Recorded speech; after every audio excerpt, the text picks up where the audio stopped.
जय श्री कृष्ण, जय श्री सीताराम। दर्शकों, आज हम जानते हैं चैत्र मास के कृष्ण पक्ष की एकादशी की व्रत कथा, विधि एवं महात्म्य के बारे में। हरिभक्तों, यूं तो सभी एकादशियों के व्रत सभी प्रकार के पापों को नष्ट करके अनंत पुण्य फल प्रदान करते हैं। सभी प्रकार की समृद्धि, सुख और अंत में मोक्ष प्रदायक इस एकादशी के दिन भगवान श्री नारायण विष्णु की पूजा करनी चाहिए। पूजा की विधि अन्य एकादशियों के समान ही इस एकादशी की बताई गई है। एकादशी की कथा सुनने मात्र से वाजपेय यज्ञ के फल की प्राप्ति होती है। अश्वमेध सहस्राणि वाजपेय शतानि च एकादशीम कथा श्रुत्वा श्रोता फल वाग भवेत। अर्थात 100 अश्वमेध और 1000 वाजपेय यज्ञ करने और कराने से जिस फल की प्राप्ति होती है, वही फल इस एकादशी की कथा सुनने मात्र से प्राप्त हो जाता है।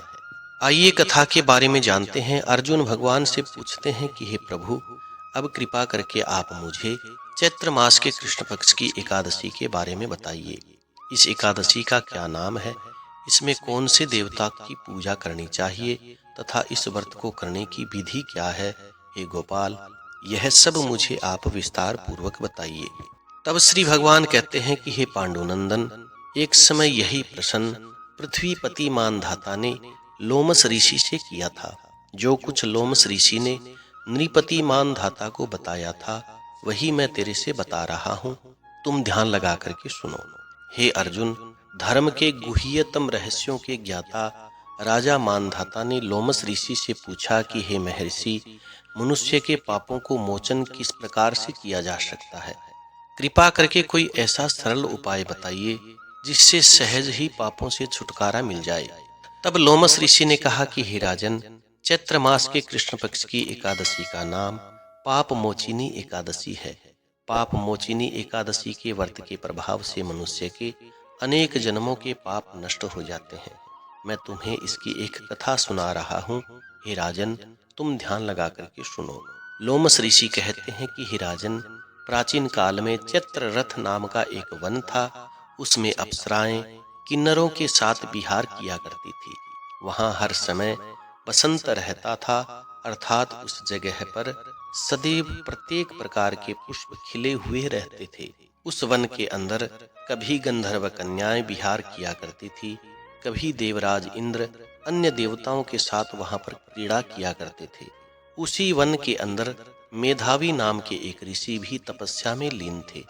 एक दिन की बात है, मंजू घोषा नाम की एक अप्सरा ने उन मेधावी नाम के ऋषि को मोहित करने के लिए उनकी निकटता का लाभ उठाने की कोशिश करी, चेष्टा करी।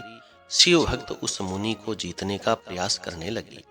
कामदेव ने उस सुंदर अप्सरा के भ्रू का धनुष बनाया, कटाक्ष को प्रत्यंचा बनाई और उसके नेत्रों को मंजू घोषा का सेनापति बनाया। इस तरह से कामदेव उस शत्रु भक्त को जीतने के लिए तैयार हो गया।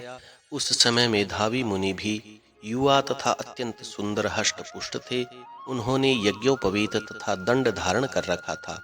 वे दूसरे कामदेव के समान लग रहे थे। उन मेधावी मुनि को देख करके कामदेव के वश में हुई मंजू घोषा ने धीरे धीरे मधुर वाणी में वीणा पर गाना शुरू किया। मेधावी मुनि भी मंजू घोषा के उस मधुर स्वर पर तथा उसके सौंदर्य पर मोहित हो गए। वह मंजू घोषा नाम की अप्सरा मेधावी ऋषि को कामदेव से पीड़ित जान करके उनसे आलिंगन करने लगी।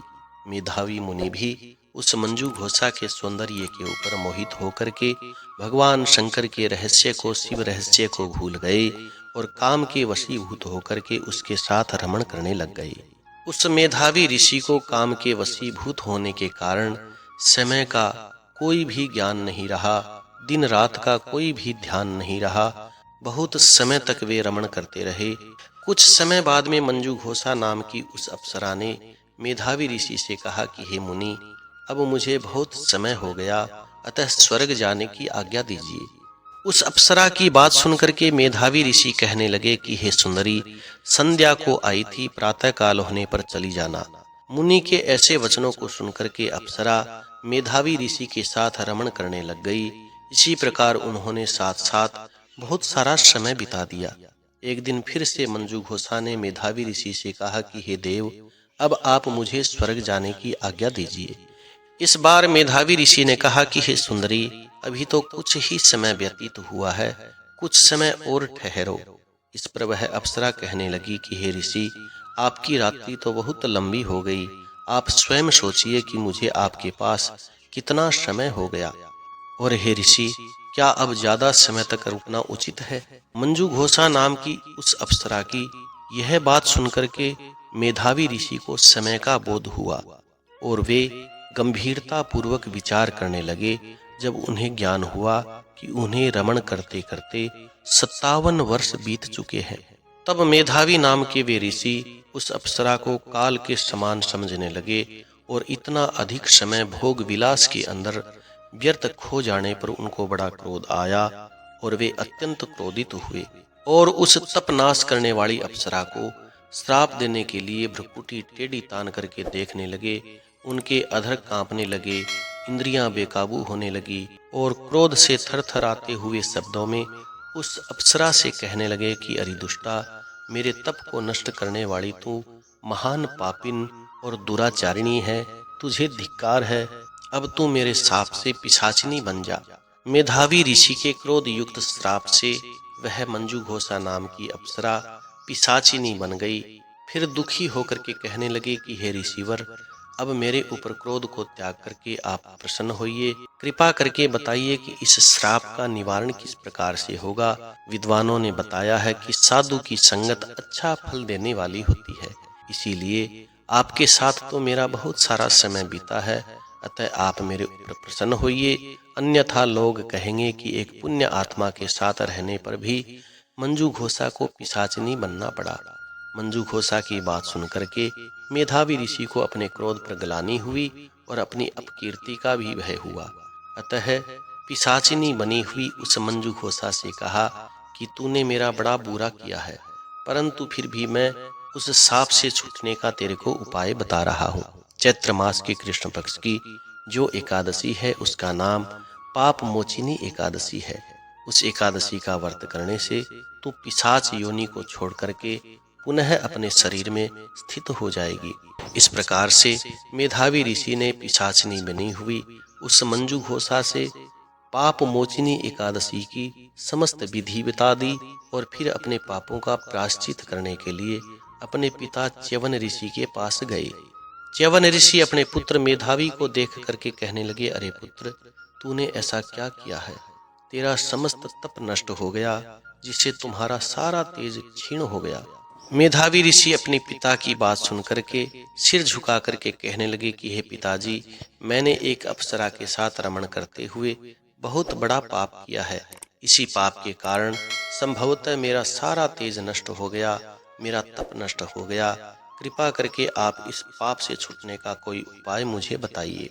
च्यवन ऋषि कहने लगे कि हे पुत्र, तुम चैत्र मास के कृष्ण पक्ष की पाप मोचिनी नाम की एकादशी का व्रत विधि पूर्वक और भक्ति पूर्वक करो, तुम्हारे सारे पाप नष्ट हो जाएंगे। पिता के वचनों को सुनकर के मेधावी ऋषि ने पाप मोचिनी एकादशी का व्रत विधि पूर्वक किया। उस व्रत के प्रभाव से उनके सारे के सारे पाप नष्ट हो गए। मंजू घोषा अप्सरा भी पाप मोचिनी एकादशी का व्रत करने से पिशाचिनी का शरीर छोड़ करके सुंदर रूप धारण करके स्वर्ग को चली गई। लोमस ऋषि कहते हैं कि हे राजन, इस पाप मोचिनी एकादशी के व्रत के प्रभाव से सारे पाप नष्ट हो जाते हैं। इस एकादशी की कथा को सुनने और पढ़ने मात्र से 1000 गौ दान करने का फल मिलता है।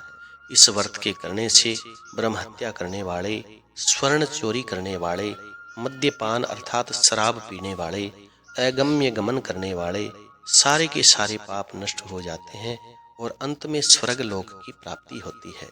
जय श्री कृष्णा कथा का सार जानने से पहले यदि आप इस चैनल पर नए हैं तो चैनल को सब्सक्राइब करिए, ताकि और आने वाली व्रत कथा विधि महात्म्य आपको प्राप्त होते रहें। इस कथा का सार यह है, इस कथा से यह स्पष्ट होता है कि शरीर का आकर्षण, देह का आकर्षण ज्यादा समय तक नहीं रहता।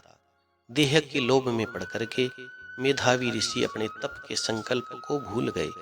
इसे घोर अपराध माना गया है, किंतु भगवान श्री नारायण की पाप मोचिनी नाम की यह शक्ति इन घोर अपराध के पापों को भी सहज ही काट देती है, मुक्ति दिला देती है, इसमें सक्षम है। जो प्राणी सदकर्मों का संकल्प लेकर के बाद में लोभ और लालच, भोग विलास के वशीभूत होकर के अपने संकल्प से गिर जाते हैं, बीच में छोड़ देते हैं, वे घोर नरकों के जाने के अधिकारी बन जाते हैं, अपराधी होते हैं। किंतु पाप मोचिनी नाम की यह एकादशी सभी पापों से मुक्त करके प्राणी को स्वर्ग का अधिकारी बना देती है। जय श्री कृष्ण, जय श्री सीताराम।